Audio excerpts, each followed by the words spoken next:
Constância seja importante em si mesma, é questão diferente da extensão ou volume da aptidão.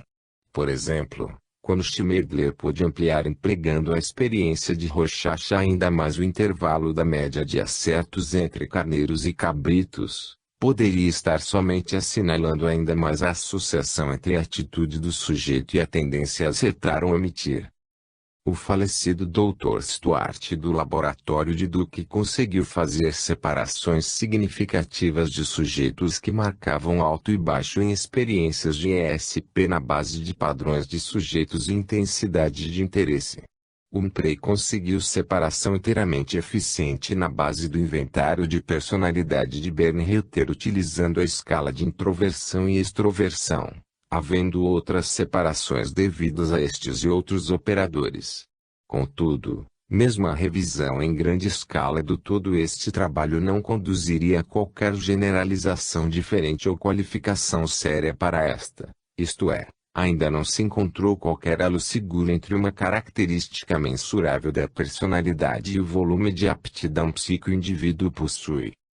Constituiu um passo à frente alcançar a compreensão da relação entre os certos correlatos da personalidade e a omissão psi. Em virtude do esclarecimento na interpretação dos resultados que nos proporcionou, torna-se agora possível atacar o problema originário e mais fundamental da correlação entre as diferenças da personalidade e o volume da aptidão potencial de psi, inteiramente a partir da omissão psi, das condições da experiência de estados mentais passageiros capazes de afetar a realização, isto é, se tais relações existirem. Existe, contudo, um ponto importante nesta busca dos correlatos da personalidade de psi que não precisa esperar por maiores desenvolvimentos.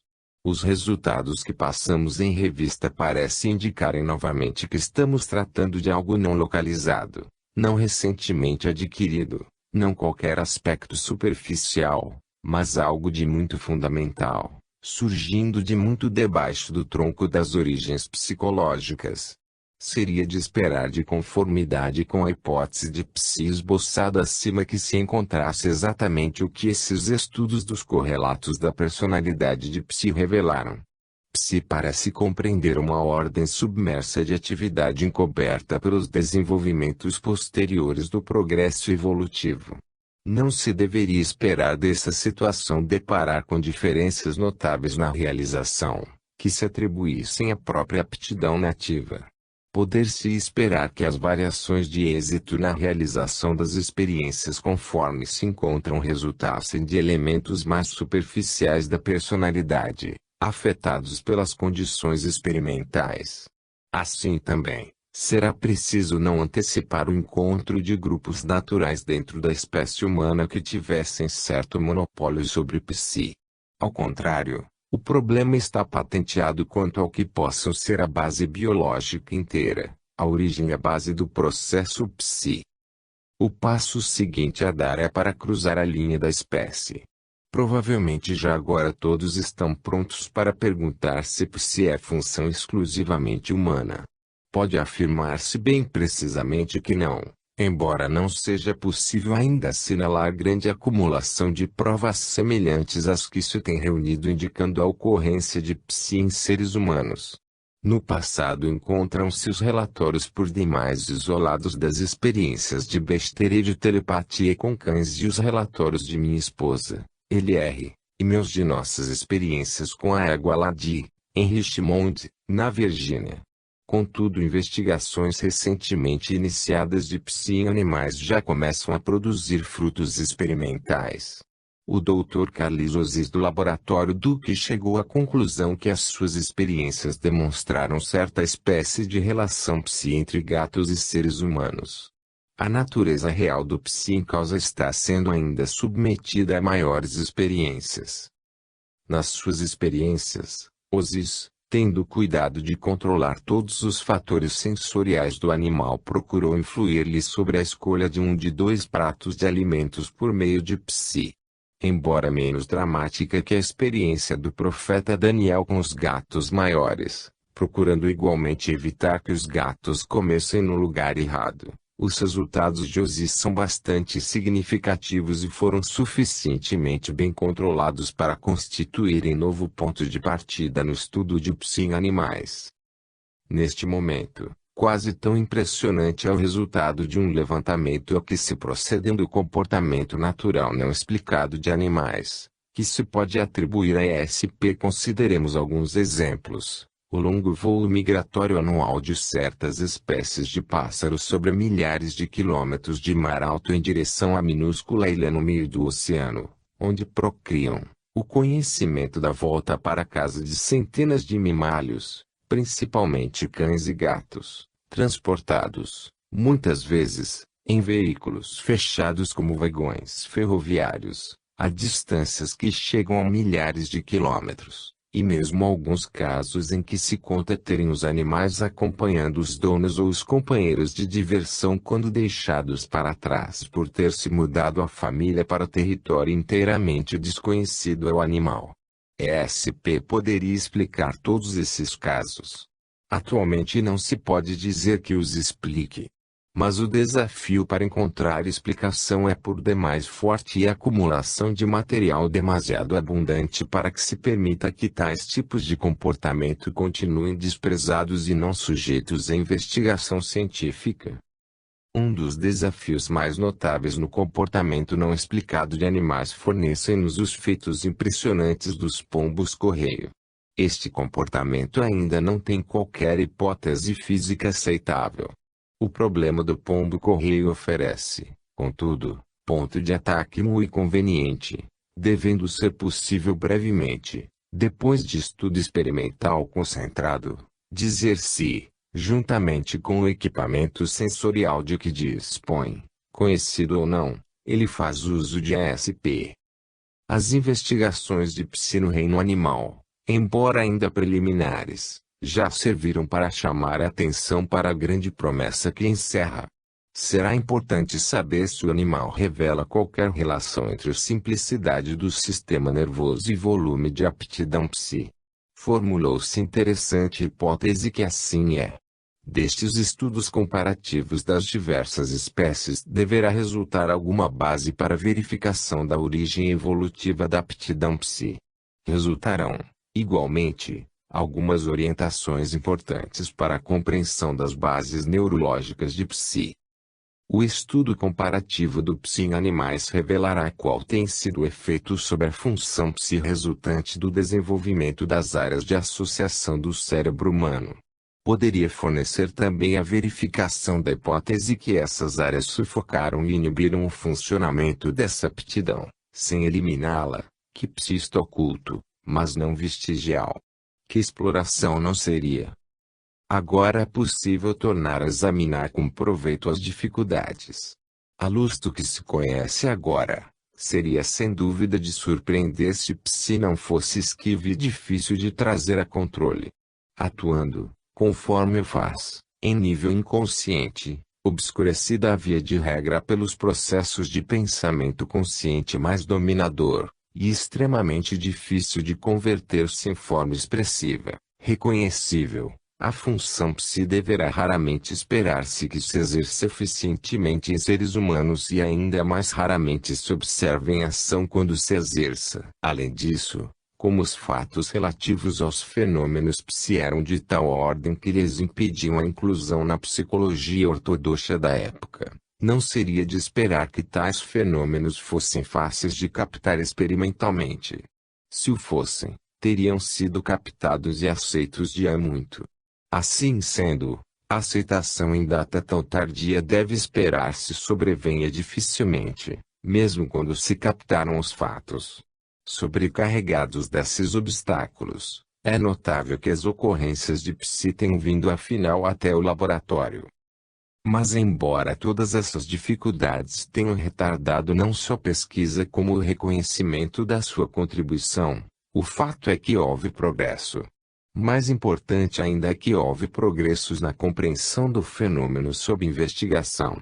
Se, por enquanto pelo menos, não é possível erguer psi a consciência a partir do estágio profundamente submerso no esquema total da personalidade, pode-se agora, de qualquer maneira, compreendê-lo melhor. E por sinal, os experimentadores podem agora ficar sabendo melhor como enfrentar os inúmeros problemas experimentais e práticos a ele associados. Poderão também compreender melhor muitos resultados experimentais que foram enigmáticos durante muito tempo. Verdade é que ainda não se pode formular conceito hipotético global da natureza de psi.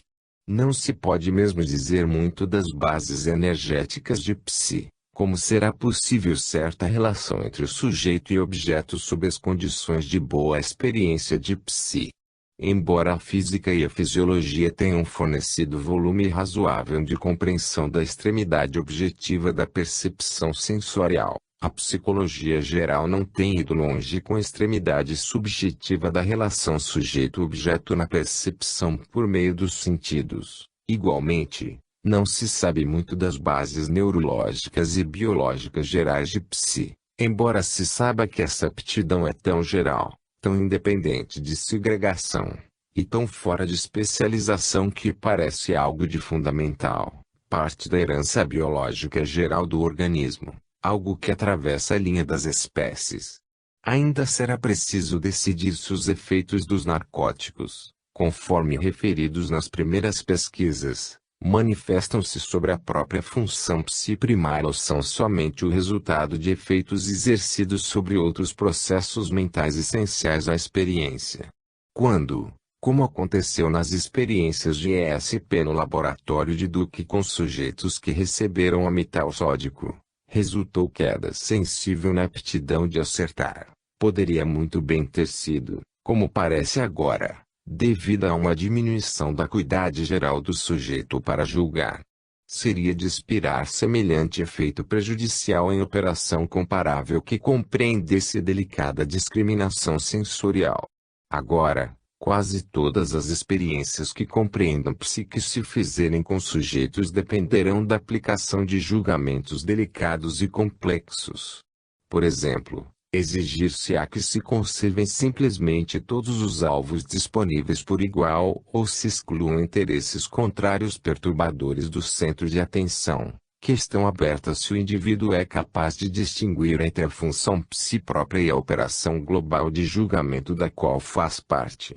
Todavia, questões comparáveis ainda causam perplexidade ao psicólogo geral com relação à percepção sensorial. A parapsicologia precisa de mais tempo. O que dizer então sobre a natureza de psi? De modo geral, se omitirmos considerações físicas, a operação de psi sugere funções cognitivas familiares mais elevadas como raciocínio, humor, invenção, e outras semelhantes. Contudo, esta semelhança talvez seja devida à presença de fatores cognitivos mais elevados na experiência psi. Talvez psi não seja o elemento variável que produz essa aparência de semelhança. O estudo de psi em animais, entre outras provas, oferece conceito diferente do nível a que psi pertence, o que põe uma pergunta para o futuro. Mencionei anteriormente que as drogas experimentadas parecem afetarem psi pela mesma forma que afetariam qualquer julgamento delicado. Há ainda os resultados experimentais sugerindo que certo número de condições, como distração, aborrecimento, monotonia e motivação reduzida atuam contra a operação do processo psi. De todo lado da motivação, a reação em uma experiência de psi parece muito semelhante a qualquer tarefa difícil que importasse em experiências repetidas de natureza delicada. A compensação e o castigo revelam quase o mesmo efeito, e o resultado da excitação devidos ao forte interesse por parte do sujeito é idêntico tanto em realizações psi quanto em não psi.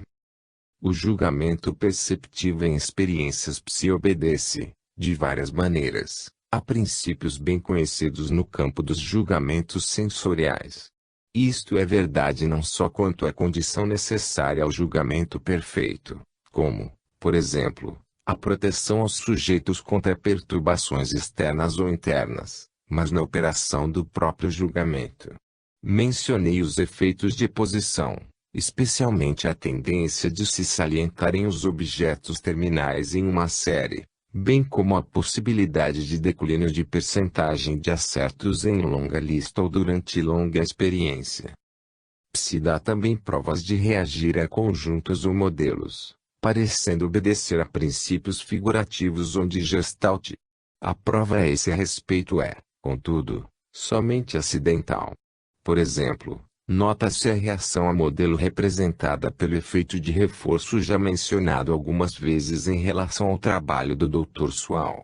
Igualmente em experiências de emparelhamento, há muito se sabe que um sujeito consegue emparelhar duas cartas semelhantes independentemente de identificação real, como pode identificar uma única.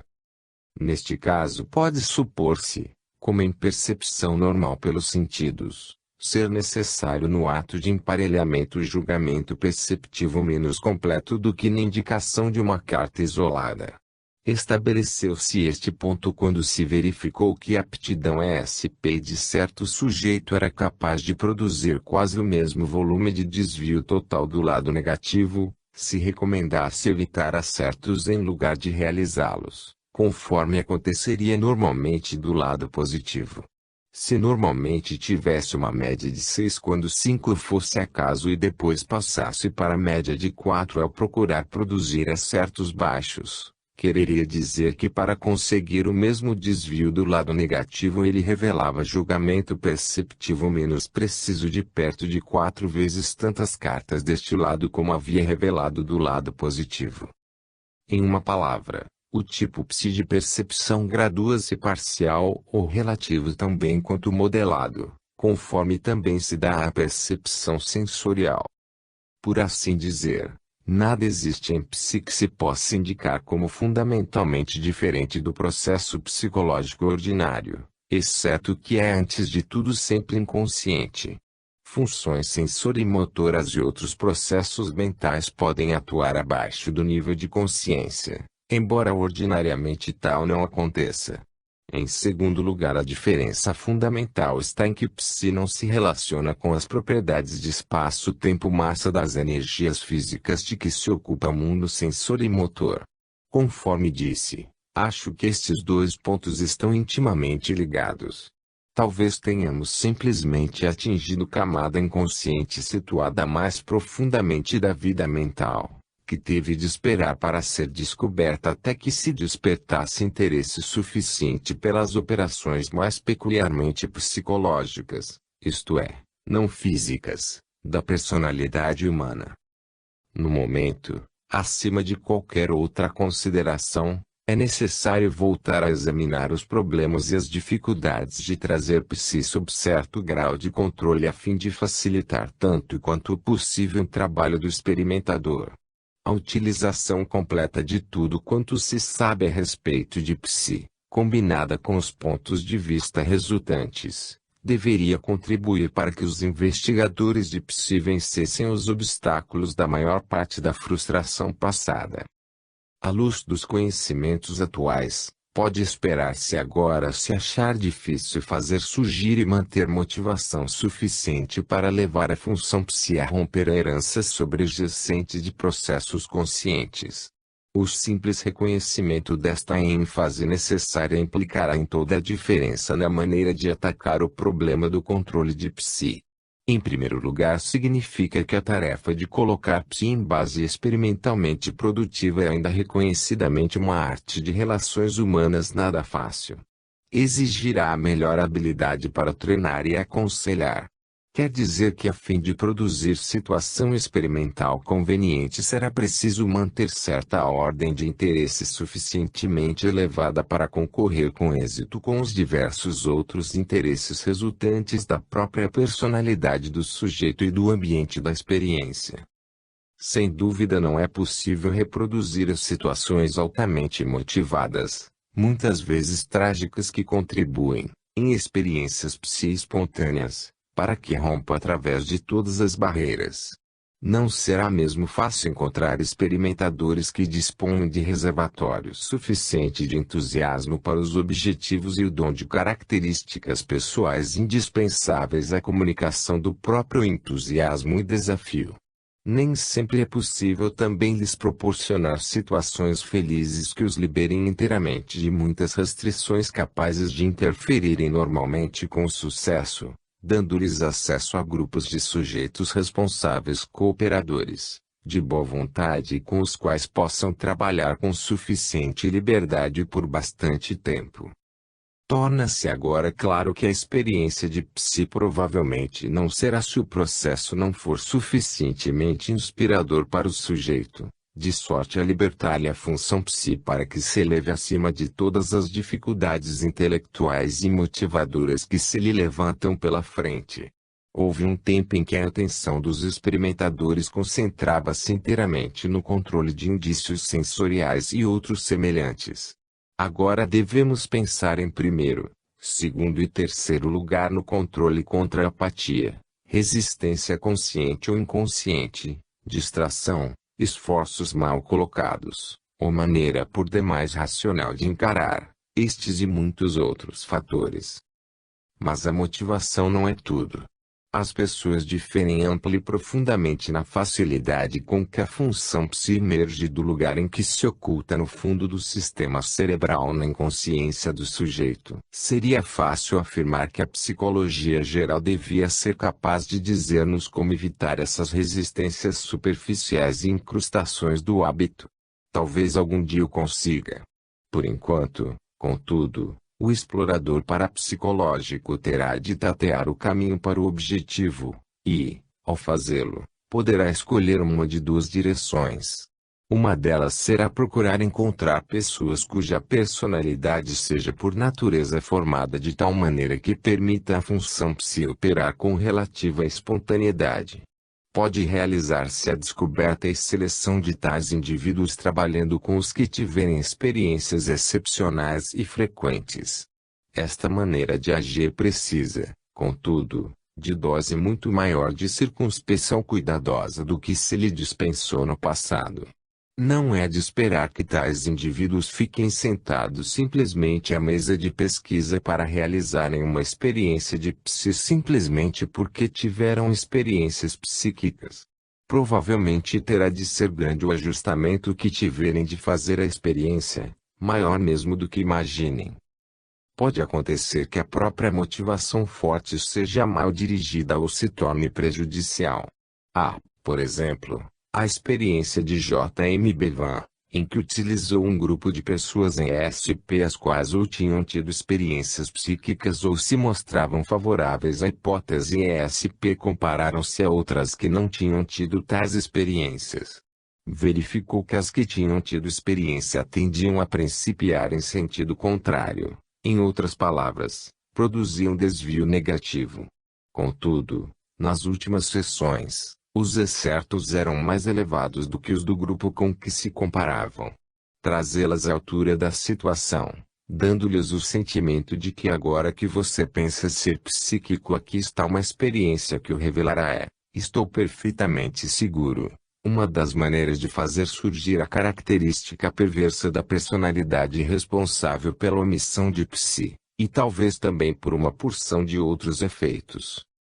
Tudo indica que as pessoas que tiveram experiência psi de natureza espontânea são as que precisam de maiores cuidados.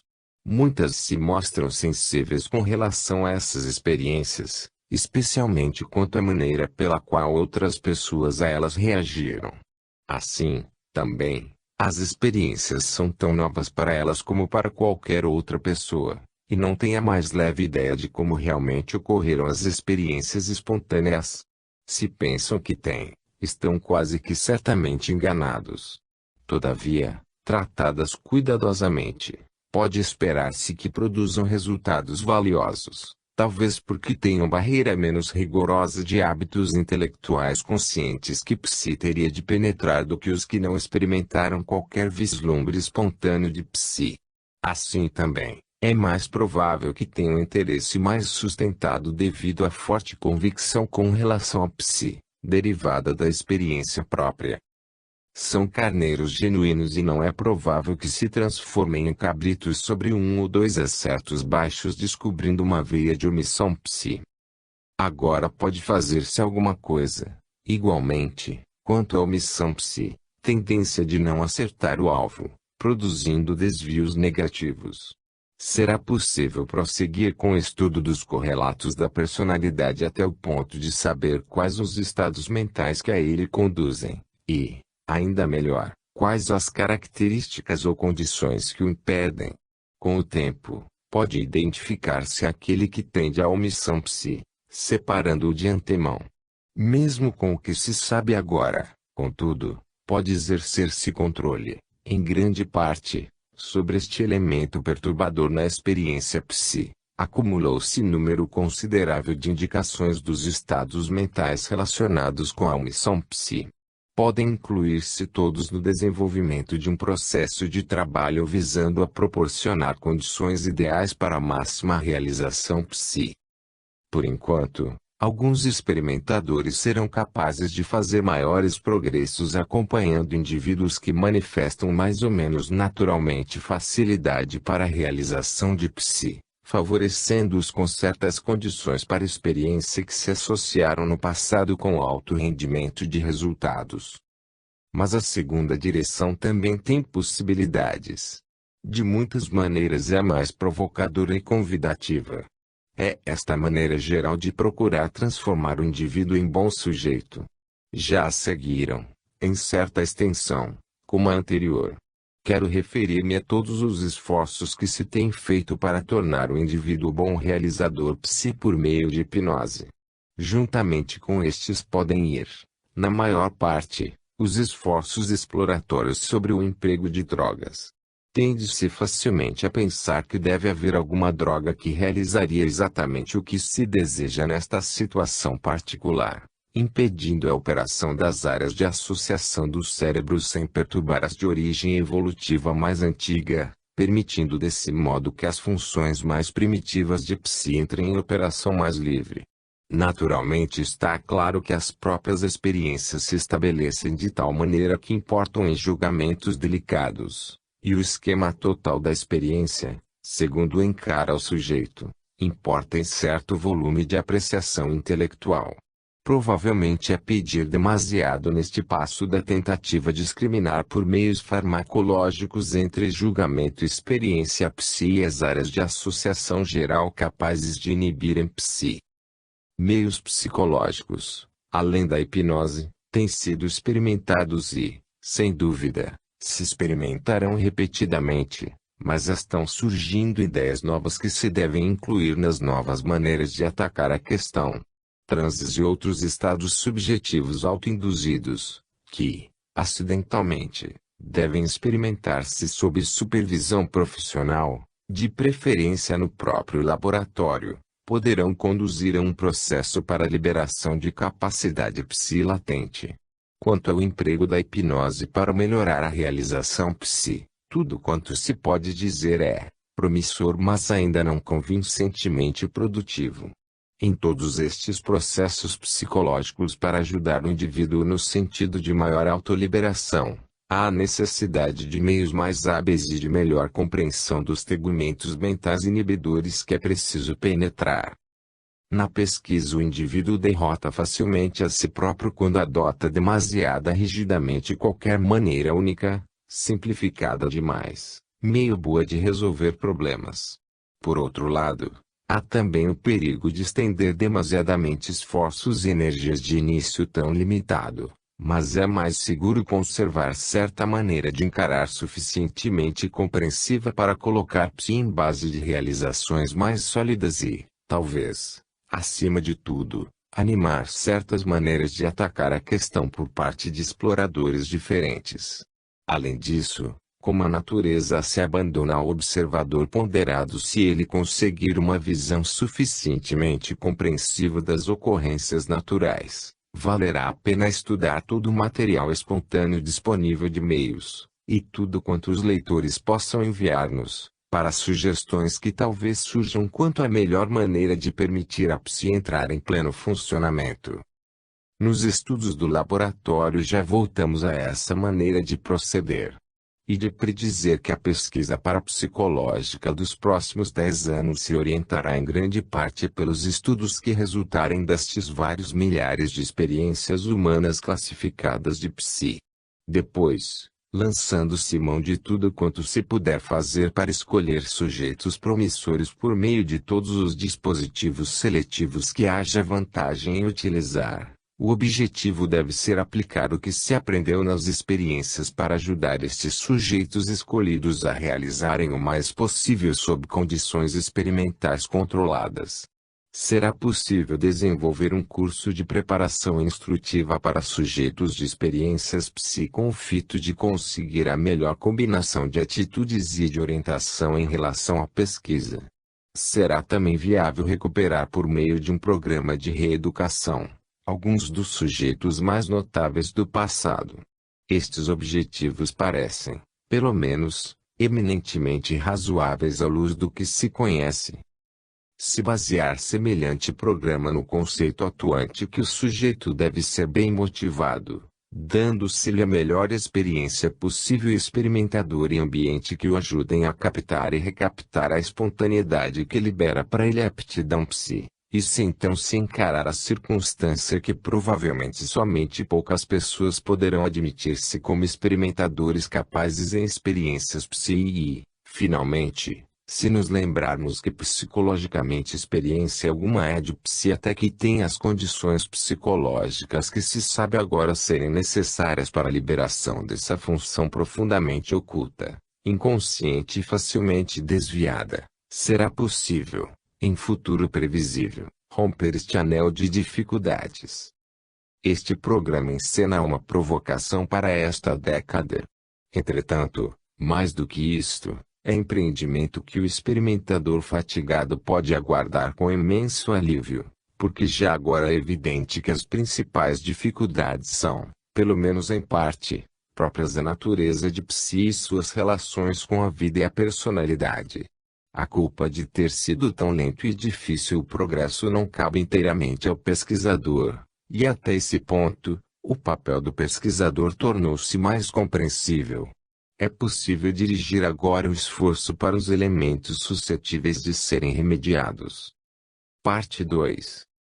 Relação com outros mundos da ciência natural. A ciência de psi não é ilha. Embora nova para o explorador, tem ligações com a terra firme, e na realidade tão só uma seção de ordem muito maior que possui muitas e variadas partes. De fato, grande parte do trabalho de descoberta deste novo mundo do espírito consiste em estabelecer as relações entre a parapsicologia e as partes adjacentes do domínio nacional a que pertencem. Os 3 capítulos que se seguem tratam do campo da parapsicologia em relação às ciências principais com que está intimamente relacionada: física, biologia e psicologia. Nestes capítulos desenvolve-se o certo conceito de parapsicologia como ciência natural. Não queremos dizer, naturalmente, que estes 3 ramos formam o total da ciência natural, mas sim que são os que estão mais perto da parapsicologia. Qualquer esclarecimento sobre a relação da parapsicologia para com elas contribuirá para situá-la mais exatamente no esquema do conhecimento, tornando-se mais inteligível. A relação de psi para campos de prática e aplicação discutir-se-á na parte 3. Tais relações dizem respeito principalmente aos frutos da parapsicologia. Por enquanto daremos atenção às raízes. Capítulo 4. Realidade não física e a natureza. É a relação singular da parapsicologia para a ciência da física que contribui para identificá-la. Conforme indiquei anteriormente, a sua significação também reside grandemente na relação que se verifica a terem os seus fenômenos como o universo físico. Mas como esta relação é aquela mesma que torna a parapsicologia assunto discutível para todos quantos o mundo físico é o único a compreender a realidade, parece impor-se a necessidade de um capítulo especial em que se reúna e avalie o que se sabe a respeito das relações, ou falta de relações, entre a parapsicologia e a física. Em primeiro lugar, a formulação geral do conceito da psi como processo não físico é comparativamente novo, e, sendo nova, exige se examine cuidadosamente. Como questão de história, Somente nos últimos anos definiu-se expressamente o campo da parapsicologia com relação à física, ou, a tal respeito, em termos gerais quaisquer. Anteriormente fora identificado tão só pelos seus problemas específicos. Chamavam-se estes problemas de psíquicos, metapsíquicos ou parapsicológicos, mas durante os primeiros 50 anos de existência das sociedades de pesquisa psíquica, não se havia definido claramente a significação desses termos. Quando, na década de 30, fizeram-se esforços para distinguir e caracterizar a área da parapsicologia, verificou-se que os problemas são, sob alguns aspectos, antes de tudo psicológicos. Todos se relacionam com fenômenos que parecem associados a um certo órgão pessoal, vivo ou morto, visível ou invisível, humano ou animal. Em segundo lugar, são fenômenos que não se prestam a explicação por meio de qualquer das leis naturais conhecidas e aceitas. Dentro desses anos mais recentes sugeriu-se maneira ainda mais precisa de definição.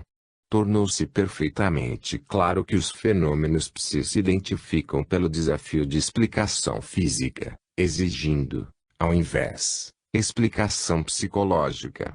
Ocorrem sempre a pessoas, ou animais, ou dependem de algum órgão ou experiência pessoal que pelo menos se suspeite, mas, ao mesmo tempo, não obedecem a princípios físicos convencionais. Ora, no que respeita à física, esta definição é simplesmente negativa.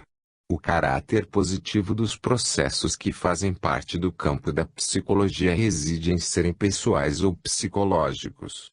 Estão separados do resto do campo da psicologia, ciência que trata das pessoas e seu comportamento, por parecer que desafiam decisivamente explicação por meio de princípios físicos. Que porção do funcionamento da personalidade, a parte psi, e não física? Boa pergunta, mas ninguém sabe como respondê-la, até mesmo a maneira de procurar a resposta constitui problema em si. Certo é que em psicologia quase não se assinalou qualquer progresso no sentido de descobrir se as operações mentais mais comuns cabem inteiramente, em parte ou não, ao domínio da física. Antes de tudo, preconceitos metafísicos contra qualquer sugestão mesmo remota de dualismo impediram o psicólogo de considerar seriamente qualquer questão que tenha aparência não física. O fato fundamental é que os processos mentais mais comuns não se prestam a estudos quantitativos relacionados à física, de qualquer maneira ainda não conhecidos pela ciência. Cada um desses processos está envolvido em ambiguidade neste ponto, da qual psi está livre. É o que o faz psi. É comparativamente fácil realizar experiência, por exemplo, com a memória. Mas de que maneira seria possível responder à pergunta se opera ou não por princípio rigorosamente físico? Escolha-se à vontade qualquer processo mental, saber, emoção, imaginação, raciocínio, volição. Nenhum deles é mais fácil de pôr à prova do que a memória quanto às suas relações com processos físicos. Na percepção sensorial, o sujeito, sem dúvida, reage em relação ao ambiente físico.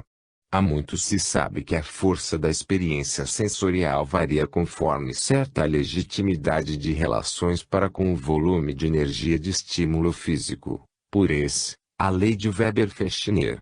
Todavia, um século de psicologia experimental em grande parte concentrada sobre esta questão, não conseguiu transpor a brecha psicofísica por meio de princípios puramente físicos do estímulo e excitação nervosa à experiência subjetiva. Igualmente, não lhe foi possível mostrar que a conversão da energia estimulante em experiência perceptiva é de transição para efeito não físico. Será necessário que a explicação de psi como fenômeno não físico seja bastante convincente e bem fundado, por isso que muito dela depende. A própria situação da parapsicologia como campo distinto de pesquisa dela depende. Dela deriva-se novo conceito de psicologia, e, conforme demonstraremos mais adiante, a sua significação tem alcance ainda maior. Assim sendo, Será preciso fornecer neste ponto alguma ideia da prova, mesmo que fosse somente a que resultasse de rápida revisão. Encontra-se revisão mais antiga em percepção extrasensorial depois de 60 anos. Só nos referiremos aqui a certos tipos de prova e outros desenvolvimentos posteriores. 3 tipos principais de prova dizem respeito à questão de ESP e física. Em primeiro lugar, a natureza e a ordem dos alvos ou objetos estimulam a variedade de fatores que psi pode compreender e a ordem de condições de alvos sobre os quais é capaz de operar.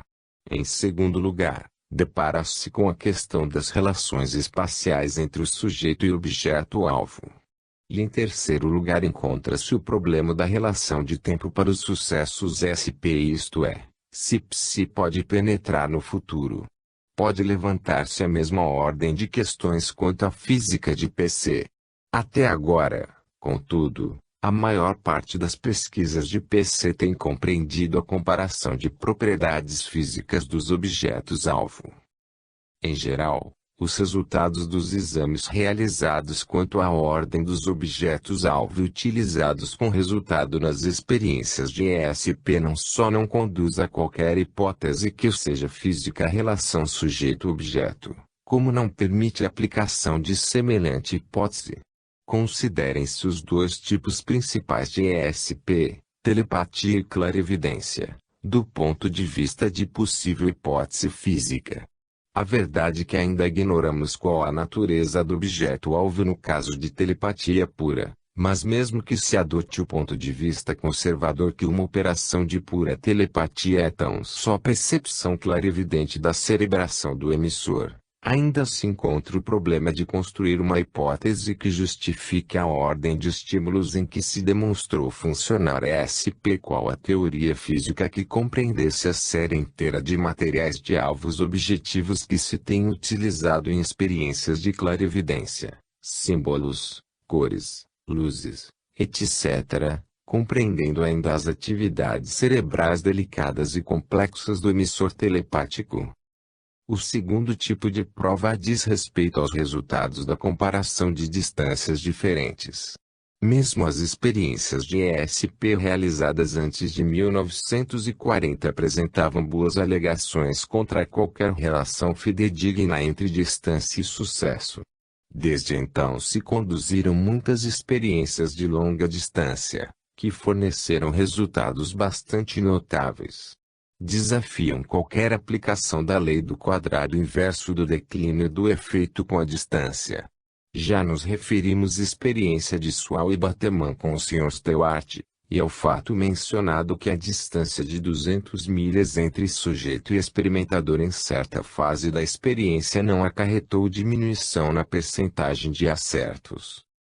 O Sr. Maurício March do Departamento de Psicologia da Universidade de Rhodes, em Grahamstown, África do Sul, realizou uma experiência em ESP utilizando provas de desenhos em que a distância entre emissores e receptores era aproximadamente de 500 milhas. Embora não fosse fácil avaliar em termos de cifras familiares, em parte porque o trabalho se realizava com desenhos, os resultados foram suficientemente além do acaso para demonstrar ter havido ESP. Há ainda distância mais longa nas experiências realizadas entre Zagreb, na Iugoslávia e o Laboratório de Parapsicologia da Universidade de Duke, em Durham, no Carolina do Norte. Nessa experiência, o sujeito principal foi o Dr. Carlo Marchesi de Zagreb, que procurou identificar cartas montadas como alvos no Laboratório de Duke, a umas 4.000 milhas de distância. Estas longas séries de experiências conduziram igualmente a resultados que acusaram um desvio da expectativa média do ocaso tão grande que só se poderia esperar tão só do ocaso em 500 séries destas. Mais tarde, porém, quando o Dr. Marchesi visitou a Universidade de Duke e procurou identificar cartas à distância de alguns metros, colocadas em um cômodo ao lado, os resultados não excederam a média esperada do acaso. Certamente, a situação psicológica do Dr. Marchesi, quando veio para Duke, onde deveria sentir-se até certo ponto marcado, contrastava com o que sentia em Zagreb, procurando pela primeira vez demonstrar aptidão de ESP. Vemos aí um exemplo da observação geral de que, pelo menos dentro dos limites que temos experimentado, condições psicológicas mais do que físicas da experiência determinam a percentagem de acertos do sujeito. Se o tipo do alvo e a distância entre ele e o sujeito não afetam o resultado, que dizer das barreiras? Até agora não se encontrou qualquer barreira capaz de excluir a operação de psi. É verdade que ainda não se procedeu a qualquer exame completo e exaustivo de todos os tipos de barreiras que se poderiam inventar, mas penetrar formidável barreira de 4.000 milhas de atmosfera seria, só por si, pesada exigência para qualquer espécie de energia que tomasse parte ativa nas operações psi. Ou, se considerarem as cordilheiras de montanhas ou mesmo a própria Terra, que acidentalmente faz parte do terreno intermediário entre emissor e receptor em algumas das experiências que se realizaram no passado, poder-se-á dificilmente pensar seja lá no que for para interpor que servisse como barreira física mais eficaz a onda hipotética capaz de transmitir os símbolos das cartas. Seja o que for que concebivelmente penetrasse barreiras como centenas ou milhares de milhas de atmosfera e cordilheiras de montanhas teria ainda de ser a espécie de energia física que transmitiria uma impressão do estado delicado do cérebro do emissor em telepatia ou a ampla série de tipos de objetos que se podem utilizar como alvos em clarividência. A tarefa de explicação segundo normas físicas torna-se muito mais difícil porque, juntamente com as grandes distâncias e as barreiras, há ainda a circunstância de estarem em muitas experiências os alvos extremamente próximos no espaço. Por exemplo, na experiência de Zagreb, como em muitas outras de clarividência, as cartas instaladas na Universidade de Duke estavam tão intimamente justapostas, aproximadamente 25 em 1/4 de polegada, que para separar as impressões recebidas das cartas isoladamente, pareceria impossível em qualquer espécie de teoria física aceita. Com toda certeza o efeito resultante de radiação de tal baralho seria um borrão geral confuso. Todavia, em algumas experiências, utilizaram-se as cartas quando deitadas com as margens voltadas para o sujeito. A percepção dessas cartas no sentido das margens daria somente impressões de linhas retas de todos os símbolos, se tratasse de energia radiante diferencialmente absorvida pelas cartas ou delas emanada. Em resumo, não há simplesmente qualquer explicação baseada em princípio físico que satisfaça, e conveniente considerar tão só a física atual, exatamente como só se deverá tratar da parapsicologia dos nossos dias. Algumas pessoas interessadas nos fatos relativos à psi antecipam persistentemente uma explicação final dentro da estrutura geral da teoria física corrente. Mas isto pouco mais é do que afirmação de fé, visto como nenhuma hipótese capaz de explicar os fenômenos psi em conjunto, baseada na física, foi oferecida por qualquer um até agora. De tempos em tempos alguém sugere uma explicação de um ou outro aspecto da aptidão psi, mais comumente telepatia, mas quando se consideram todos os outros fenômenos psi e todas as condições que é preciso levar em conta, o físico mais dedicado encontra-se nos esfacelos de dificuldade intelectual insuperável. O aspecto mais difícil de explicação de psi pela física é a relação de tempo. Ninguém até hoje ofereceu explicação plausível da precognição que se baseasse em teoria física estabelecida. Não se conseguiu fazê-lo para a precognição a prazo curto correspondente aos poucos segundos que implicam os resultados do deslocamento para frentes obtidos por Sual e Godinez com o sujeito BS. O leitor deve lembrar-se que neste deslocamento para frente o sujeito continuou a identificar, não a carta que estava focalizando conscientemente, mas a que vinha em seguida, mesmo quando se adotava um processo aventura para escolher as cartas. Escolhem 12 a carta seguinte depois de ter dado o sujeito a resposta. À proporção que se acumularam as provas a favor da precognição, Quase todos os que acompanharam abandonaram qualquer esperança de uma hipótese que a explicasse convenientemente a partir da física. Alguns insistem em que a prova a favor da precognição ainda não é suficientemente abundante ou ainda não se tornaram completamente lógicas as condições eliminadoras das diversas alternativas, de sorte que evitam enfrentar a solução. Reagindo aos dados da precognição há várias espécies de atitudes pessoais, mas ninguém foi capaz de oferecer qualquer sugestão de uma teoria física que explicasse os fatos ora em nosso poder. Até agora a discussão de psifísica limitou-se inteiramente a ESP, mas as experiências de PC oferecem também a possibilidade da hipótese de explicação física. Há várias maneiras de instituir a experiência para mostrar que PC obedece ou não às leis da mecânica. Podem fazer-se comparações de dados de pesos e tamanhos diferentes para verificar se a massa dos objetos afeta o resultado nas experiências de Rie, ou compara-se a distância entre o sujeito e o objeto ou de diversos graus de arredondamento dos cantos dos dados.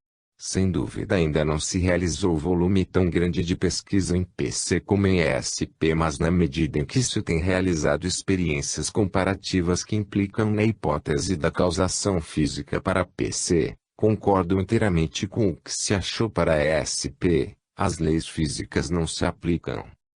Realizaram-se somente poucas experiências para comparar os efeitos de distâncias diferentes entre o sujeito e o objeto a sofrer influência nas experiências de PC, e estas têm compreendido somente distâncias curtas de pouco menos de 10 metros. A experiência do Dr. C. Benach é a melhor a tal respeito.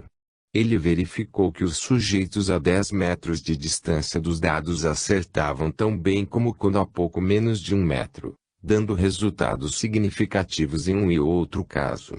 Nas pesquisas de PC fizeram-se comparações de diversas condições físicas das características dos objetos utilizados, como número de dados por lanço, tamanho, densidade ou forma. Realizaram-se pesquisas suficientes compreendendo números diferentes de dados por lanço, para mostrar que o sucesso obtido não declina com o aumento do número de dados lançados de cada vez. Um dado não é regularmente melhor sucedido do que 2 por lanço ou 2 mais eficazmente influídos do que 6 de cada vez. De fato, não se achou qualquer relação quantitativa fidedigna. Além disso, em experiências comparativas de tamanhos e pesos diferentes, nada indica serem melhores os resultados com dados menores e mais leves. Quanto a esta questão, a prova é imoderadamente boa e extensa. E, finalmente, embora este último ponto exija estudo confirmativo, há indicação que o arredondamento dos cantos dos dados, de modo a tornar mais fácil o rolamento, não melhora a percentagem de acertos. Em conjunto, justificam-se mais plausivelmente as diferenças obtidas em todas essas comparações por meio de princípios psicológicos do que físicos. Os dados que o sujeito acha mais interessantes ou provocadores ou de que mais gosta são aqueles com que provavelmente marca o maior número de pontos. O trabalho experimental ainda não progrediu a tal ponto que seja possível dizer quais os limites desses fatores mentais. Não se deve supor que sejam ilimitados ou que o alcance de PC só encontra limites no que o sujeito acredita. Caberá às pesquisas futuras descobrir até onde alcança o PC e quando as condições físicas se tornam eficazes. Infelizmente dispomos agora somente das pesquisas de alguns operadores esparsos, embaraçados, excêntricos e isolados, parecerão, que acham importantes descobrir se o espírito humano é capaz de influir diretamente sobre o movimento de objetos materiais. Para repetir, portanto, somente podemos afirmar até o ponto a que chegou a pesquisa, que PC revela tanta independência da massa quanto SP revelou das limitações de espaço e tempo. Mas salientar agora esta diferença não importa em pôr de lado as perguntas que faz surgir ou generalizar além dos fatos em mão. Por enquanto será bastante dizer que dentro da área agora razoavelmente extensa compreendida pelas investigações de Psi, Nota-se tanto falta definida de qualquer relação regular da função psi com critérios físicos que só se pode concluir serem áreas muito diversas de princípios causais. E a parapsicologia, seja o que for que se possa dizer quanto ao resto da psicologia, é uma área em que as leis da física, pelo menos a física de espaço, tempo e massa, haverá qualquer outra, ainda não encontraram aplicação. Poderia concluir esta sessão com o fato curioso mas interessante que, na maior parte, os que protestaram mais fortemente contra a conclusão da transcendência de psi em relação à explicação física não foram os físicos mas os psicólogos. Grande número de físicos concorda ser impossível explicar os resultados das experiências de psi por meio da física. Na verdade, estão simplesmente afirmando os próprios fatos da pesquisa. Esta impossibilidade de psi se conformar com as relações de espaço-tempo dos processos físicos representa resultado experimental confirmado, mas é muita vez difícil de ver, difícil de afirmar novo fato. Falando comparativamente, os físicos atacaram os fatos da pesquisa psi com um espírito relativamente aberto. Deve considerar-se igualmente a relação do ponto de vista da física. Este ramo da ciência expande-se rapidamente e os limites conceituais do campo alteram-se consideravelmente com o progresso das descobertas. Observam-se alguns desacordos importantes entre os físicos, até mesmo escolas teóricas, e seria difícil dizer quanto da teoria física corrente está suficientemente fixado para aceitação. A tarefa de traçar limites ao campo da física que a todos satisfizessem seria difícil se não impossível. Todavia, seja qual for a incerteza que prevalecer nas fronteiras da teoria física corrente, não se observa até agora qualquer amplo abandono dos critérios das relações de tempo, espaço, massa, que são os relacionados com a interpretação das experiências psi. Ainda não se sugeriu qualquer motivo para que não se obedeça a estes critérios confiantemente, ao tratar dos problemas de psi, desde que continuem a serem fundamentais para a descrição da operação física do universo. O entusiasta especulativo é quem na maior parte das vezes exprime relutância em concordar com o limite especificado entre parapsicologia e física, por estar já olhando à frente para a física de amanhã. Um tanto intoxicado, sem dúvida, pelos magníficos progressos deste ramo da ciência, em que os problemas foram tão perfeitamente dominados por processos matemáticos, opor-se-á que se denomine seja o que for de não físico até que o domínio inteiro da física tenha sido mapeado. No extremo, esta atitude pode reduzir-se ao absurdo de afirmar, não vamos fazer nada até que se tenha feito tudo. De sorte que saberemos exatamente o que fazer. Não é possível esperar, naturalmente, por maiores progressos em física, em parapsicologia ou em outro ramo qualquer de investigação. Impõe-se tomar o conhecimento atual, estruturá-lo da melhor maneira possível, lançar mão dos melhores conceitos disponíveis e fixar-se em qualquer hipótese que explique os fenômenos da maneira mais segura e mais simples. A conclusão atual, portanto, é que algo há nos resultados das experiências psi que exige certo tipo de ordem de realidade além do que é físico, seja extrafísico. Que cuide de si o futuro da física, tanto como o futuro da parapsicologia. De qualquer maneira, é importante a diferença entre os processos psi e as operações físicas, e não as palavras empregadas para descrevê-los. Não haveria diferença na significação se chamássemos a área de problemas psi-física desconhecida ou simplesmente física X. Conforme mostrarão discussões posteriores, seguir-se-ão as mesmas consequências, sendo a única diferença que a significação da palavra física teria de ampliar-se para compreender essa área exterior que dificilmente teria qualquer significado útil. Em qualquer campo de pesquisa deve-se estar preparado para acrescentar ou substituir critérios melhorados e conceitos melhorados de ação quando e como se encontram. Ninguém está em condições de dizer que a atual concepção de psi e os limites da parapsicologia são permanentes. Não é possível formular tais julgamentos mesmo em campos mais antigos do que este.